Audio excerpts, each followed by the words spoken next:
Please rise and vote with silent.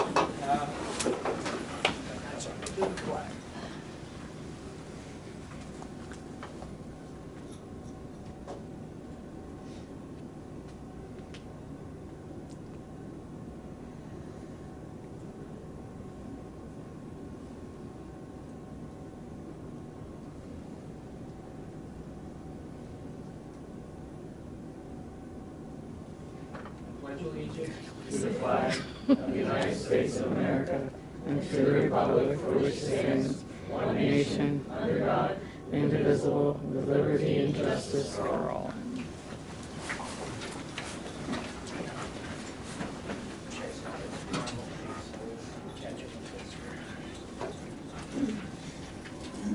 Just so you know, we'll have to have a brief executive at the conclusion of this meeting.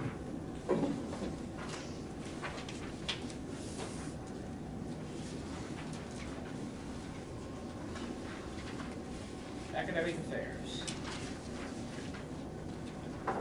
Anything new or anything?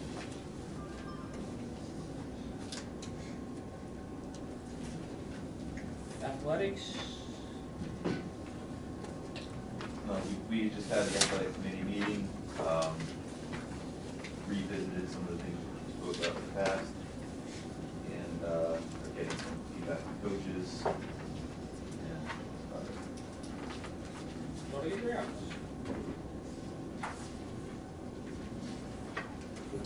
One thing I would just tell you about buildings and grounds, and Brent and I have been working on the facilities grant. We are waiting for the minutes to be approved next week. You need to add that as part of the grant, and once I have that, I'll submit that, and this is for the roof. We got estimates on the roof. The lowest one was $700,000. If we're awarded that grant, the grant would cover 75% of that, which would put $175,000, if my math quickly in my head, that we'd be responsible for, and the insurance company has told us they would be paying a portion of that 25%. So if we're awarded it, I'm not going to get it done any cheaper than that. So hopefully we'll get awarded. Tony, you're up for CSIU. So I went down for the orientation. It was very interesting. They brought you around each department and pretty much gave you the who, what, when, where. That was followed by dinner and then our board meeting. Policy committee. Nothing new. Next week we'll have the 2 policy revisions to update when we go public comment. I just want to state we're on a policy, that policy 903 has been an active policy since I believe 2008. It was revised multiple times. I think the last is in 21. The only revisions this time is basically getting rid of 2 public comments and making it 1 at the beginning of the meeting. Yep, That's the only change. Yep, that's the only change in both of those, is a public comment period time. Tony, put you back to this file again for VOTEC. VOTEC, we were given a projected budget. It does fall short. At this time, we have no contract yet with the teachers. I know that they did sit down. It was given to them twice to look at, and that was after the fact finder had sat down with them. So the last I knew, they were going to meet on the 24th, and I haven't heard anything since. Yeah, they exchanged offers. About as far as I know. I sent this out in random thoughts, but I think it's very important for you as a board member to have some understanding of that VOTEC budget. The budget, they're asking districts for a 4.9% increase. That 4.9% increase does not get them to what they're proposing as their budget. They have about a $1.2 million, I'll call it a fund balance. They're looking at 700,000 of that to be used. Why I bring that up is simply that will work for 1 year, and they will be down to 500,000. That will not work next year. two ways to balance the budget. You either increase revenue or you decrease expenses. It's very simple.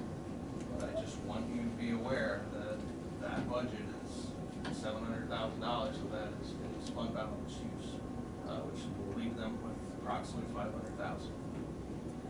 So in other words, next year we'll have the increase plus have to increase to recover the 700,000. I bring that up to you because in my head, they don't have a way to increase revenue other than from the districts. And don't take me wrong, I am very much supportive of vocational ed.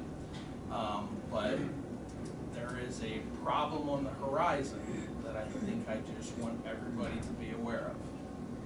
And just so you know too, the proposal that was given to us for the budget, that is with the fact finder's percentage in the teacher's pay raise. That was included in that budget that was proposed to us. It's anything above and beyond. I mean, what you're saying is something I've known for years, because I make comments down there, and watching fund balance go down and down. And it gets dangerous when you spend the fund balance down without a revenue stream behind it. Which is one thing we gotta be careful of here when we do our budget. If you use fund balance for operating expenses, those operating expenses are gonna be there when fund balance is no longer there, so it's a dangerous road to be on.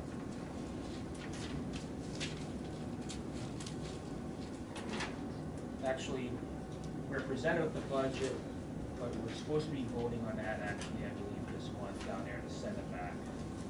So where exactly that goes? You guys did read the budget that was forwarded to us. Yeah. First off, we're paying that guy $149,000 down there. The director? Yeah, $149,000. Another one, we have homeschool with nobody in it, and they bill him $25,000 on that budget. There's a lot of questions on that budget that make absolutely no sense. So when you get it, and you think about sending that out to the districts, have somebody look over it, because there's a lot of mistakes that are obvious. I can sit here and point out more and more, because I read it. It's real simple. What do you guys call that? Student Services Director.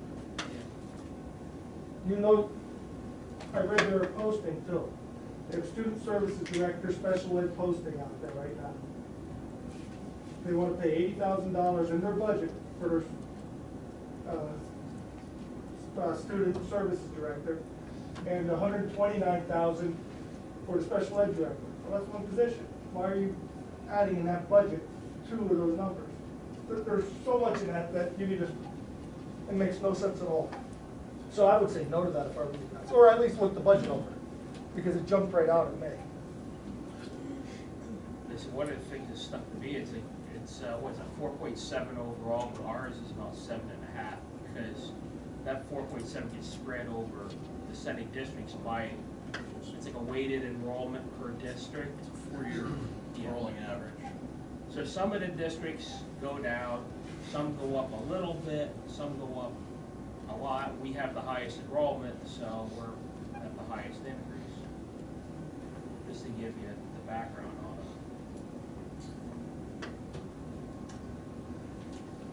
Okay, so there's definitely questions that need to be answered. Check the homeschool one, it's the easiest one to find.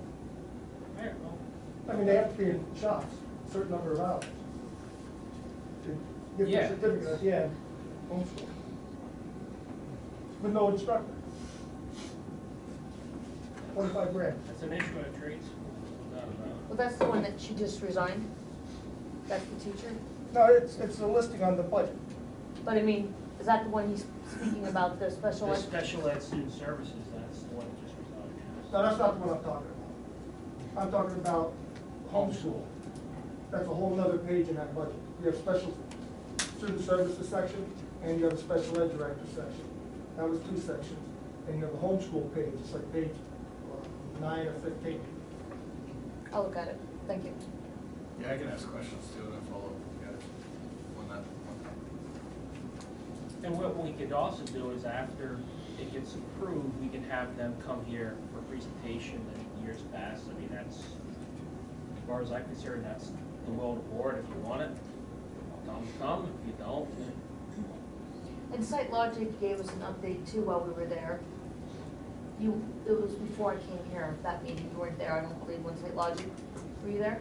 That was, yeah, Okay, yeah, that was basically just the, you know, the finalize the plans of how, what they're gonna do. how the study is. Yeah, they really didn't do much more.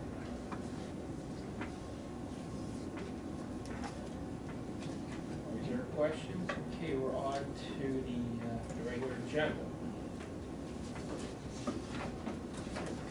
Any questions, comments, concerns?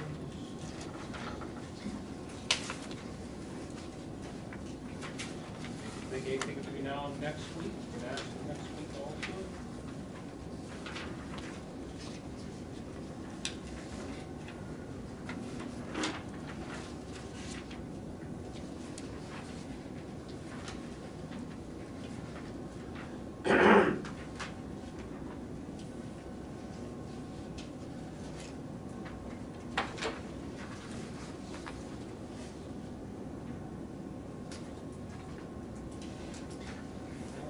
Question or anything? Draw your attention to PF1, just so you know what that is. Primera Edge is an ask from our cafeteria, which will make their life a lot easier. It's a program that they would use. It would be paid out of that cafeteria fund, so it's not an impact on the general budget. Part of our spending. Correct.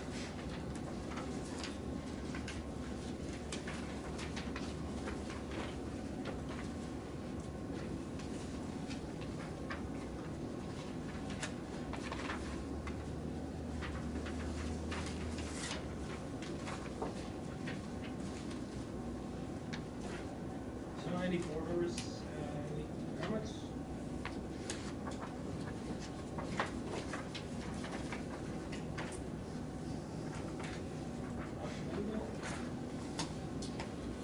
So I have two things.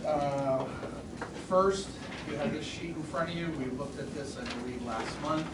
I think the board asked me to send out some information regarding substitute, which I did.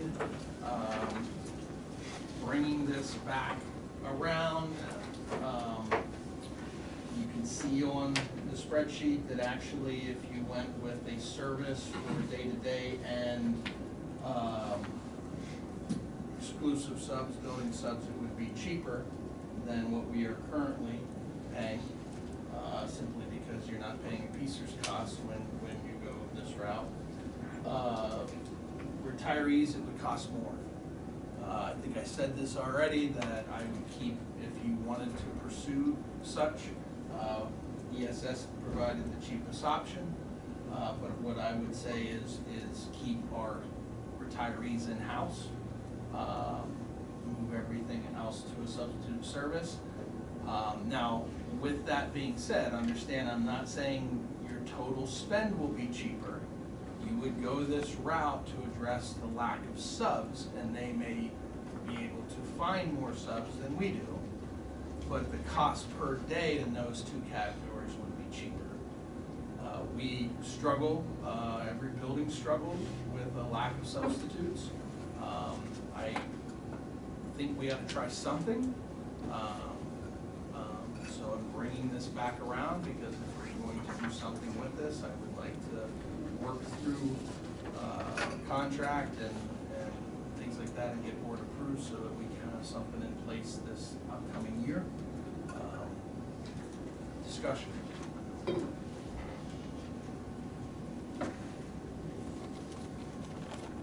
We're gonna get more, or a higher fill rate for one of these services?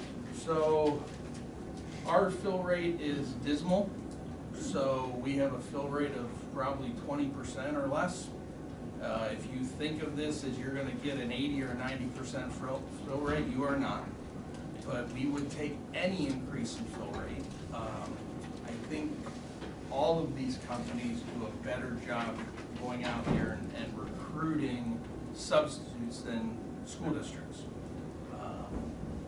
So I wouldn't think of this as a fill rate. I would think we have probably, is it fair to say, about 6 people that sub in this district? And if we got to 10, we'd be happy. We take pretty much anybody that has clearances and requirements and has a pulse. But it's not going to solve the substitute problem, is my point. It will probably help. How does your school do that? Like, I know some schools do it that a substitute that works 1 to 20 days makes a certain amount of money. 21 days to so many days that they get more money. And so the amount of time they put into each district, they're earning more per day. And that might be something too that we should look at to gain subs, and that's why I was asking, what is yours? I haven't got to that yet. I'd rather read everything that was they increased it. I don't even know what the amount was, Tremendous. but Yeah, I didn't have that a went, sub problem once. tremendous number. We never had, now it's a much smaller school, but we had plenty of subs once they increased that pay. Especially with retired teachers. I mean, I have people reaching out to me, trying to get a place once they retire, no sub there. You took it over 200 now, right? It's like I think it was. Yeah, I think it's like 250. To answer your question, districts do it different ways. You are correct. Some districts pay a higher rate if they work a certain amount of days. And that might be a catch to get them in. I'm not opposed to any of it. I would like to try something. Look at, the problem hasn't landed on my desk yet. Doesn't mean it doesn't exist. No, I agree, we have to do something different. And I know at one point, anybody that had retired, they actually got lower amounts than people off the streets at one point. Do you We remember? are at 109.97. Don't ask me to explain why we're 109.97 on 110 for a day-to-day. And retirees are at 140. Which for some reason, at some point, it flipped for a little bit, they weren't getting as Okay. much. But they are in this example, that's why I asked. 110 is probably lower than most of the surrounding districts. I would say the average is probably at least 125 these days. Some have a difference with retirees and others don't. Building subs usually have a little bit of an increase going from 125 to either 135 or 150. And that's So kind of the going rate. if we go with one of these services, we don't do any of our own in-house, is that how it works? Correct. Well, we would continue, I would recommend that we continue to do our retirees, because it's more expensive. You don't pay the piecers there, that's why it's more expensive. But, yeah, you would not be recruiting, if we did recruit, we would have them go through one of the services. How long of a contract? You can do whatever, I mean, everything's up for whatever you would want to do. I'm not sure a company would want to come in for a 1 year, probably a 3-year at a minimum. But you can do a 3, you can do a 4, you can do 5. I wouldn't go any further than that. I would maybe start with a 3 Well, and that- see how they do. Yeah, because I want to see how much more time in case something happens, this Correct. doesn't work. Agreed. We can't do worse than what we're doing. We can get a short-term contract to see how it works within our laws based on the bill rate. I think there's language that you can put in that you can give notice, either party can give notice, like a 60 or a 90-day notice. I think it's worth exploring that. Yeah, try right in there this year, and see. I think all the exploration's done, we want to do it. I mean, That's, testing. Do it, I'm good. I heard from 3, anybody else?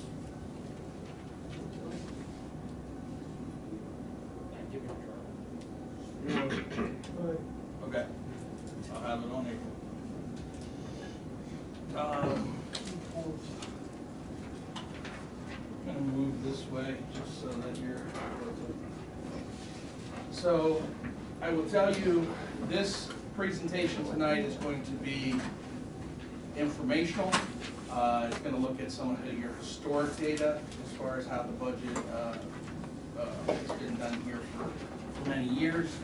Next week, Monday, I have Jim Marabella coming, and we will be giving you the full budget proposal for next year with a 3-year look back. So when I give a budget, I try to give you real data to look at so that you can kind of look across, and then you're gonna have actual and projected from previous years.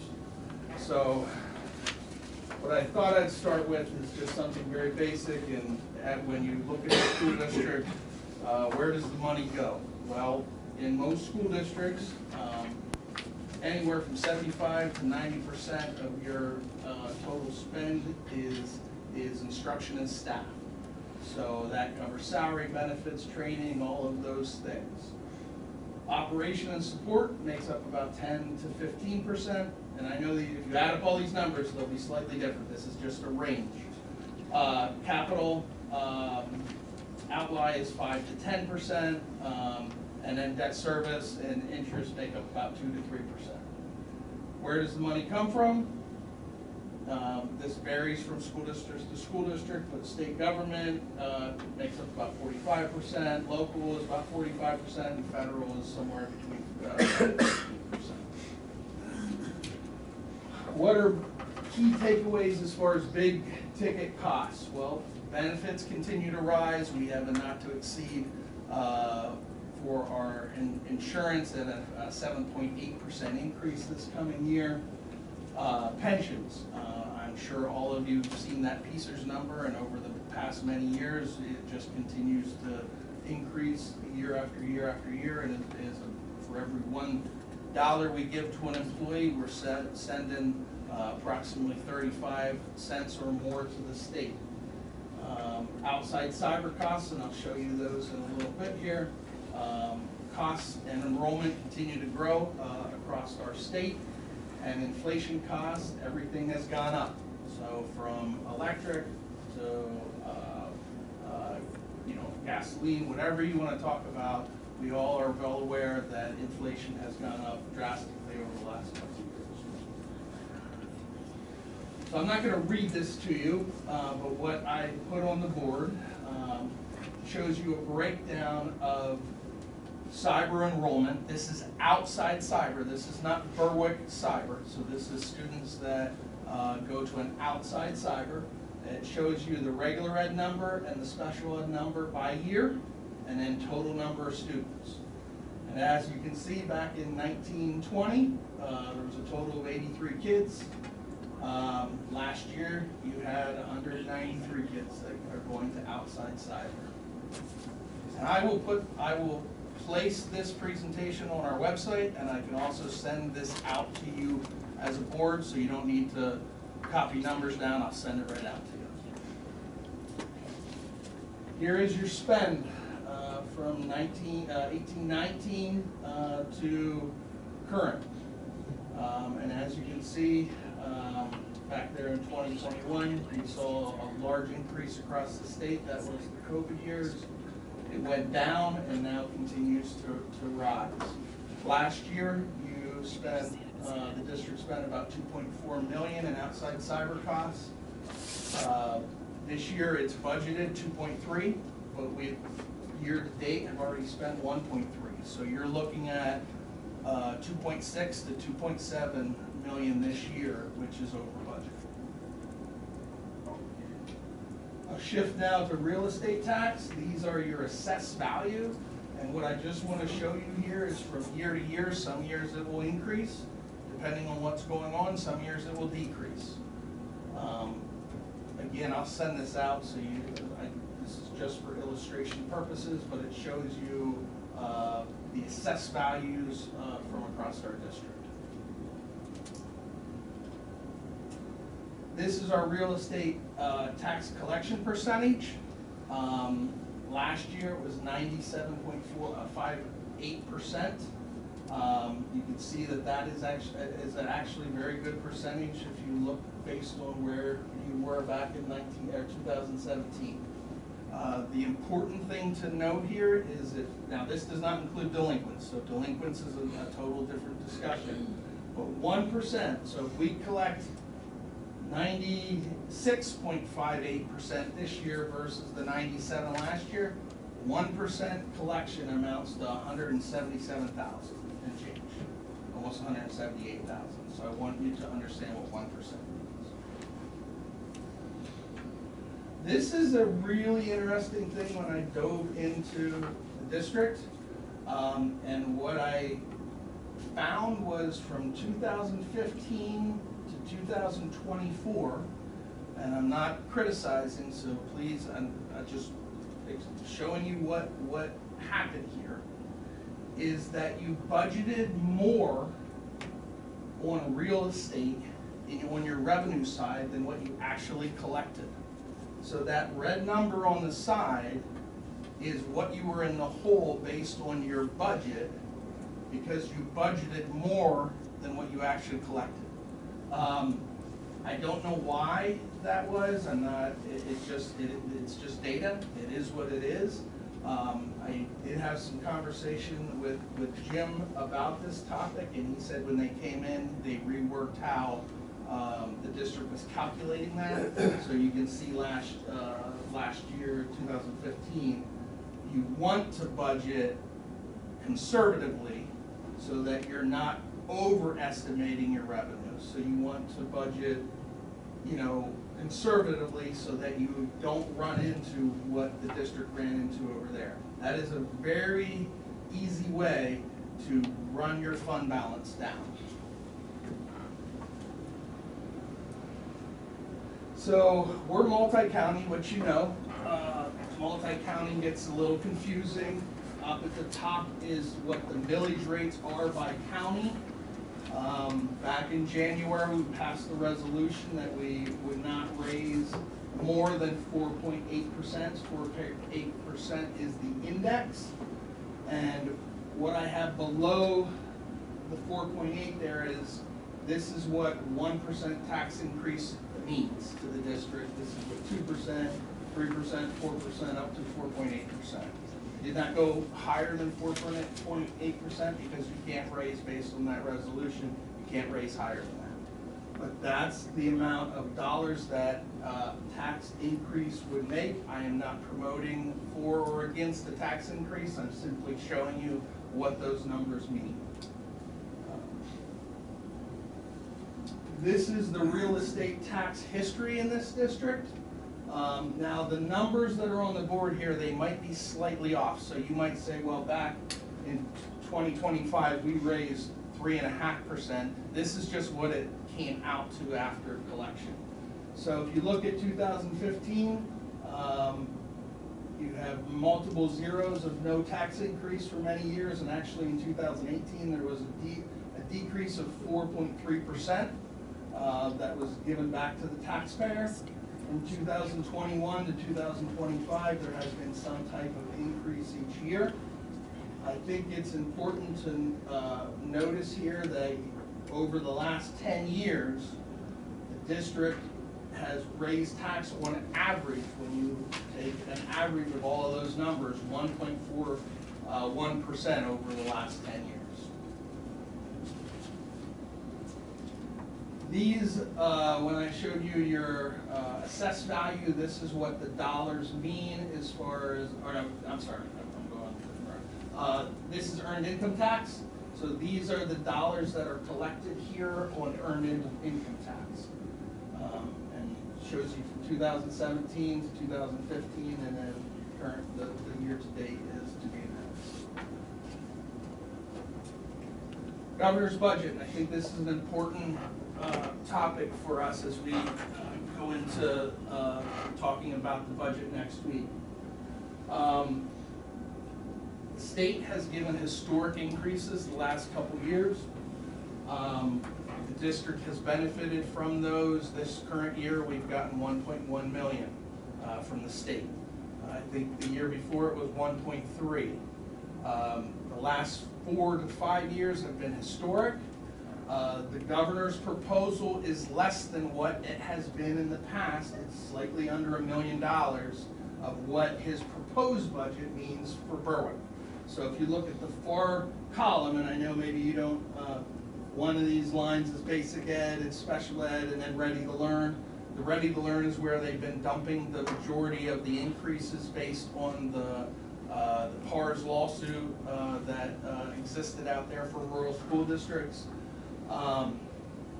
Why I want you to see that is simply this is his proposed. It's not gonna get any bigger. It will probably would only go down from a proposed. So it's not as much as it was. It's less than what it's been the last couple of years. And I think that's important information for you to have. It's also just way too early to say you're getting this or you're not getting this. I think they just resolved this current year's budget, so I'm hoping the state can step up and do their job and get a budget passed in a timely manner this year, but it's way too early to determine that.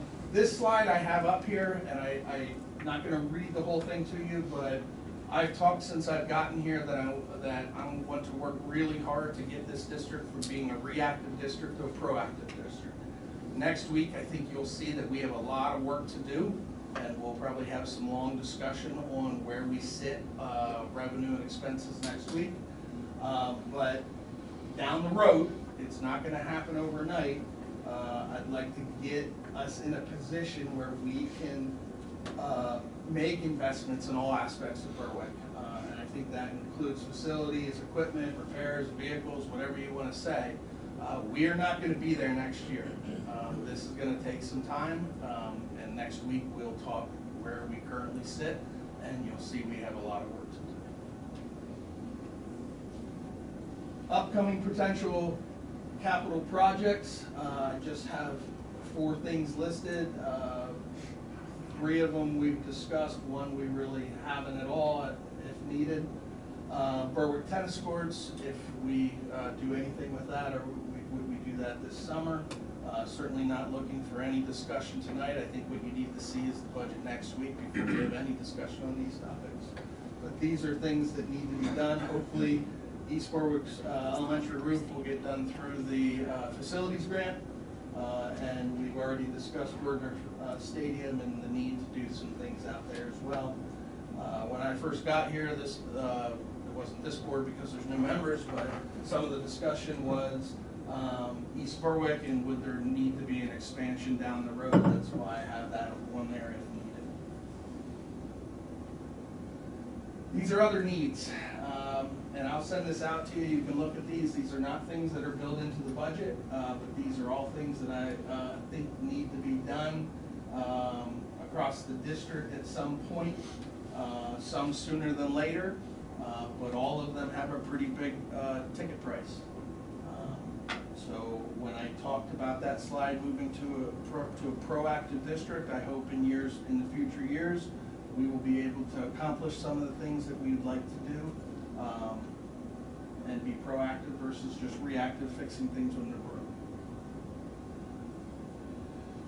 One thing, and you probably, I hope, talked about this last year, but federal funds. So Title I, Title II, Title III, Title IV. We, in next week's budget, we are keeping all of those title fund amounts where they are currently at. But if you follow the federal government at all, you'll know that there's been proposals to reduce those line items. So we are preparing for potential reductions in federal funding, federal title funding, and funding reductions could result in consolidation of title program, reallocation of title resources. So we don't know if or when that will happen, but that is a potential, so I want you to be aware of that. Budget timeline, we gave you this presentation tonight. Next year you'll get your 3-year look-back document and the future proposed budget. I do believe we're going to need to probably schedule a budget meeting outside of these dates to talk about the budget. But this is the timeline that I sent out probably in January, just outlining key moments or meetings that we need to discuss the budget. From now till June, we'll have to continue to work on the budget, and you'll have all the numbers next week. Do you have any questions?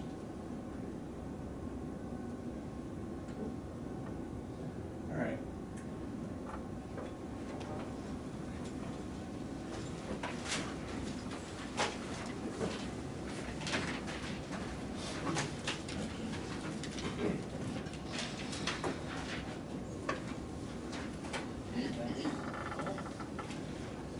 I will mention, WBRE was here at our high school today. They covered bocce, our bocce team. The bocce game was supposed to, and I don't know, it's not called regionals, but I just think of it as we took second in districts. Tomorrow would have been regionals at State College. They did postpone that. I don't think we have a date. Yeah, Do we have a date? next Tuesday. Next Tuesday, so our team will be traveling out to State College to compete in what I would kind of consider regionals. From there, if they would advance, they go on to the states. But anyway, WBRE was here today. I think it's only going to be on tonight. It was on at 6. It was on at 6. Well, you don't get to watch it, but if I get the link, if I get the link, I'll send it out to you. That's So. on the line. We'll find it. She said it. You guys want to see it? We can throw it up quick. It's only like 2 minutes long. Sure.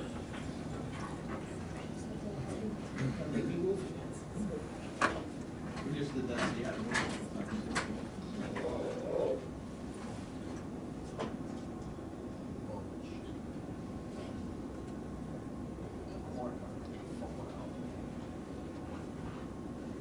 We also had police were here with a robot dog. That was what our criminal justice program got to see. Pretty neat stuff. So.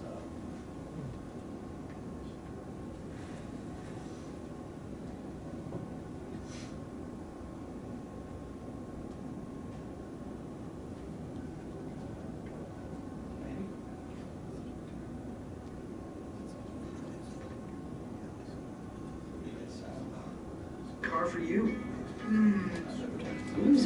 The most deal ratings in complete vehicle history for car clubs. That's how. Make your big deal the best deal at cargurus.com. The high school sports team is winning big and keeping the ball rolling for their victorious first season. The unified bocce team is proving just how far teamwork can take them as they prepare for regionals. 28-22's Colby Hughes has their story of their success from Berwick. 1, 2, 3, 4! At Berwick Area High School, a spotlight is shining on their unified bocce team after a number of wins. It felt good, and it's just a lot of so excited and loud, and like a lot of parents cheering us on. Players like Hout take to the court and try to roll a ball as close to the Polina as they can for the most points. This is the team's first season. They started in November and are already seeing lots of success. One of our teams made it to districts last week. We played and got second place in our district, and we're headed to regionals this week. Berwick High School's unified bocce has 2 teams, and on each team there are athletes and partners. Athletes are students with intellectual disabilities, and they are paired with a partner to work together during the game. They are the best teammates in the whole entire world. They are so themselves and they are chill. Berwick Bocce has given all of its players the chance to build friendships and include everyone wanting to be a part of a team, regardless of their abilities. I noticed that a lot of the other schools didn't have as much involvement with their life skills kids as we did, so I felt really honored that our school really took that and ran with it. You know, everybody's equal, everybody can participate in anything they want to participate in. So I feel like that's been our mission to show. Reporting in Berwick, Colby Hughes, 28-22 News. Berwick Bocce has the chance to head to Hershey for the state competition after competing in State College. Introducing Purple, the only mattress with the gel flip.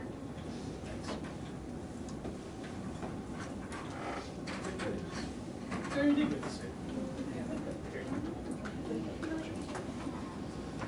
Okay, public comment.